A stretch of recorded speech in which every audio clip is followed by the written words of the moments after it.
국민 여러분, 외교와 안보는 국가의 존립, 그다음에 국가의 더 나은 미래를 위해서 반드시 정말 존중해야 되는, 또 섬세하게 대처해야 되는 중요한 부분입니다. 즉흥적으로 기분에 따라서 진영의 편을 들어서 우왕좌왕한다든지 감정적인 표현을 한다든지 이러면 매우 위험해진다라는 말씀을 먼저 드립니다. 우리 권영구 후보님, 네. 저는 이 안보라고 하는 것을 이렇게 생각해요. 싸워서 이기는 건 하책이다. 다 부서지고 엄청나게 살상당하고 난 다음에 이기면 뭐 하겠냐. 뭐 지는 것보단 낫겠죠. 그다음 그보단 나은 게 싸우지 않고 이기는 거죠. 그러나 이것도 중책에 불과합니다. 진짜 중요한 것은 싸울 필요가 없는 상태를 만드는 거죠. 그걸 소위 평화 상태라고 합니다. 그런데 지금 국민의힘 정권 또 국민의힘 인사들을 보면 힘자랑을 많이 하려고 해요. 말씀드린 것처럼 대한민국의 군사력 수준은 세계 5위고 한미 동맹이라고 하는 강력한 또 지지가 있죠. 그러면 이 강력한 군사력과 국방력을 가지고 계속 겁을 주고 막 싸우려고 할 게 아니라 국방력으로 북한 억지력은 가지되 북한과 대화하고 소통하고 그리고 같이 살 수 있는 공존, 공영의 길을 찾아서 평화롭게 공존하는 게 정말로 중요하지 않습니까? 이걸 우리는 햇볕 정책이라고 주로 불렀는데 좀 어떻게 생각하세요?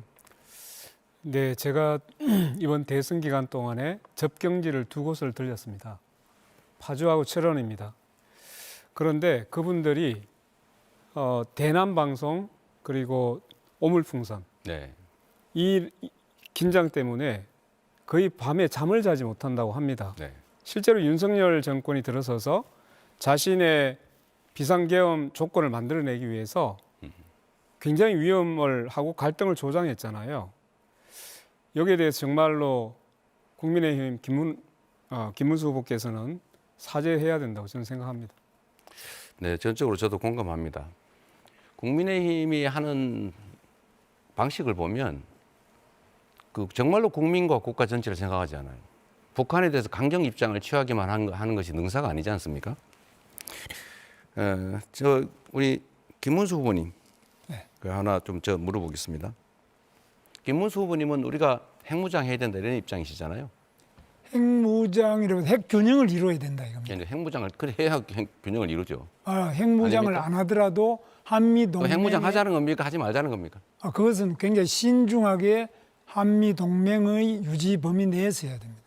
그러니까 결론이 뭐야? 하자는 건지 말자는 건지 분명하게 말씀을 해야 다음 논쟁을 하지 않습니까? 그러니까 핵무장을 하자 말자 이런 문제가 아니고 한미 동맹이 가장 중요한 축이고 한미 동맹의 범위 내에서 핵무장을 할 수 있으면 해야 됩니다. 제가 입장은 지금 제가 이제 들은 핵무장 바로는 반대입니다. 우리 김문수 후보님은 매우 과격하시잖아요. 뭐 그런데 저는 핵무장 해야 된다고 여기저기 주장하신 걸로 알거든요. 지금은 아닙니까?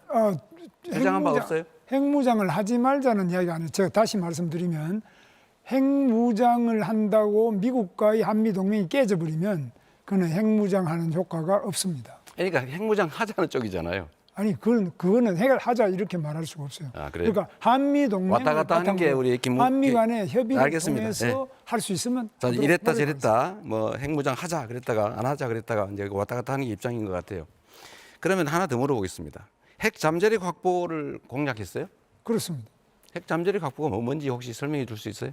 핵 잠재력 확보라는 거는 이제 플루토늄을 재처리한다든지 우라늄 농축을 높인다든지 하는 것, 이것도 한미 원자력 협정에 의해서 제한이 돼 있기 때문에 이 부분을 제가 대통령이 되면 바로 트럼프 대통령 만나서 일본 수준의 재처리 제가 하도록. 지금 말씀하신 거 제가 조금 교정을 해드리면 플루토늄을 재처리하는 게 아니고요.